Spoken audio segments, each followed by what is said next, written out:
আল্লাহ মানুষকে শ্রেষ্ঠ করে পাঠিয়েছে, কিন্তু মানুষ আল্লাহকে ডাকে না, মানুষ আল্লাহকে সাজদা করে না। জীব জন্তুর আল্লাহকে যে ডাকতে পারে, তাহলে মানুষ কতটা নিকৃষ্ট খারাপ। এই জন্য আল্লাহ রাব্বুল আলামিন বলছেন, এই বডির মধ্যে 9টা জিনিস কিয়ামতের দিন আপনার বিরুদ্ধে সাক্ষী দিবে। তখন কোথায় যাবেন? তখন কোথায় যাবেন? 9টা জিনিস আপনাদের বিরুদ্ধে সাক্ষী দিবে। আল্লাহ রাব্বুল আলামিন বলছেন, মানুষ যখন আল্লাহকে সাজদা করে, তখন 7টা জিনিস আল্লাহকে সাজদা করে। ইজা সাজাদাল আব্দু সাজাদা মাউ সাবআতু আরাবিন ওয়া জাহাহু ওয়া কাফাহু ওয়া রুকবাতাহু ওয়া কাদামাহু।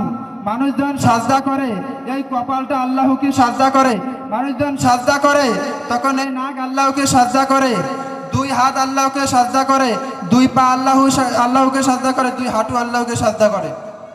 কিন্তু আমরা আল্লাহকে সাজদা করি না। কিয়ামতের দিনে আল্লাহর এগুলো হিসাব নিবে। There is no difference between black and white, between upper and lower, between research section of the society and the poor section of the society, between the prime minister, between the president, between the member of the parliament and rickshaw fuller factory worker, 100% equal, totally equal in the eyes of Islam. ইসলাম বলে সাদা কালোর মধ্যে কোনো পার্থক্য নাই, ধনী গরিবের মধ্যে কোনো পার্থক্য নাই,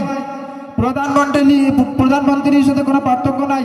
আল্লাহ বলেন, আমার কাছে সেরা সেই, ইন্না আকরামাকুম ইনদাল্লাহি আতকাকুম, যার হৃদয়ে আল্লাহর ভয় বেশি, সে কিয়ামতের দিন আল্লাহর কাছে সেরা। সুবহানাল্লাহ বলেন। আল্লাহ আমাদের একটা জীবন দিয়েছে, কিন্তু আমরা আল্লাহকে ডাকি না, আমরা আল্লাহকে ডাকতে পারি না। এই জন্য আল্লাহ বলেন, এই দুনিয়াতে সময়ের, সেকেন্ডের, ঘন্টার সব কিছুর হিসাব আল্লাহ রাব্বুল আলামিন নেবেন। এই 2 কাঁধে 2 ফেরেশতা আছে, কোনো ভাল লাগে, ওজন লাগে? 2 কাঁধে লাগে না। কিরামান কাতিবিন, এই 2 ফেরেশতা আল্লাহ সিসি ক্যামেরা, এইখানে সিসি ক্যামেরা লাগালে কি বয়ান শুনতেছেন, কি করতেছেন, সব কিছুর ধরা পড়বে কি পড়বে না? ওই রকম আল্লাহ রাব্বুল আলামিনের 2 কাঁধে 2 ফেরেশতা আছে, কিরামান কাতিবিন ইয়ালামুনা মা তাফআলুন। এই 2 কাঁধে 2 ফেরেশতা আছে, এই 2 কাঁধে 2 ফেরেশতা হলো আল্লাহ সিসি ক্যামেরা। কিয়ামতের দিন আল্লাহর কাছে এগুলো সব কিছুর হিসাব দিবে। দুনিয়াতে কি করছো, কয় ওয়াক্ত নামাজ কাজা করতো, নামাজ পড়ো নাই, সব কিছুর হিসাব আল্লাহ রাব্বুল আলামিনের কাছে দিতে হবে।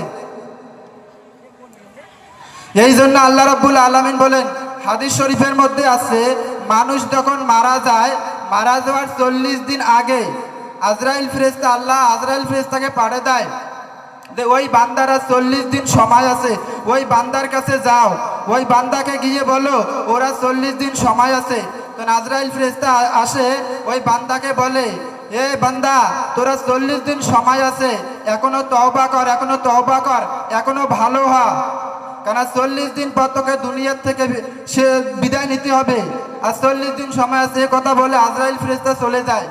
এরপরে 39 দিন সময় যখন থাকে, আজরাইল ফেরেশতা আবার আসে, এ বান্দা, এখনো তওবা কর, এখনো তওবা কর, এই দুনিয়াটা কিছুই না, কবর এমন একটা ঘর, ওই কবর হচ্ছে অন্ধকার ঘর।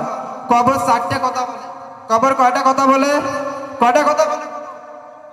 4টে কথা বলে। আমরা শুনতে পাই, আমরা শুনতে পাই, কবর যে 4টে কথা বলে আমরা শুনতে পাই। আমরা তো শুনতে পাইতাম, তাহলে ঠিকই আমরা নামাজ পড়তাম, ঠিক কি না? আমরা কিন্তু শুনতে পাই না, কিন্তু আমাদের কান শোনে না, আমাদের কানের তো টসা, শোনে, কান শোনে না। যখন কবর যাব, তখন আমরা বুঝতে পারবো কবরটা কি জিনিস।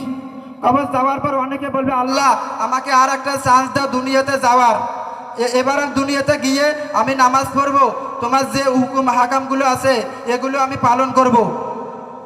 এই জন্য আল্লাহ রাব্বুল আলামিন কবর 4টে কথা বলে। 1 নম্বরে কবর বলে, এ দুনিয়ার মানুষ, এই কবরে আসার আগে নিজের আমলটাকে ভালো করে, সৌন্দর্য করে আমলটাকে সাজিয়ে এই কবরে আসো। 2 নম্বর কবর বলে, আমি এমন একটা ঘর, আমি হলাম অন্ধকার ঘর, আমার কাছে কি আলো নাই। দুনিয়াতে অন্ধকার ঘরে আধা ঘন্টা থেকে দেখ, যে আধা ঘন্টা থাকলে বুঝতে পারবে কবরটা কি রকম। আমরা কিন্তু দুনিয়াতে অন্ধকারে, ঘরে অন্ধকার যদি থাকি, 1 মিনিট থাকি, তা আমাদের মনে ভয় আসে, ঠিক কি না? এই জন্য কবর বলে, অন্ধকারে একটু থেকে দেখ, তাহলে বুঝতে পারে কবর কি জিনিস। 3 নম্বরে কবর বলে, আমি কবর কাউকে চিনি না, আমি কবর প্রধানমন্ত্রীকে চিনি না, আমি কবর প্রাইম মিনিস্টার কাউকে চিনি না, আমি কবর শুধু এক আমলকে চিনি, যার আমল ঠিক থাকবে আমি তাকেই চিনি। এই জন্য আল্লাহ রাব্বুল আলামিনের কুরআনুল কারীমের মধ্যে বললেন,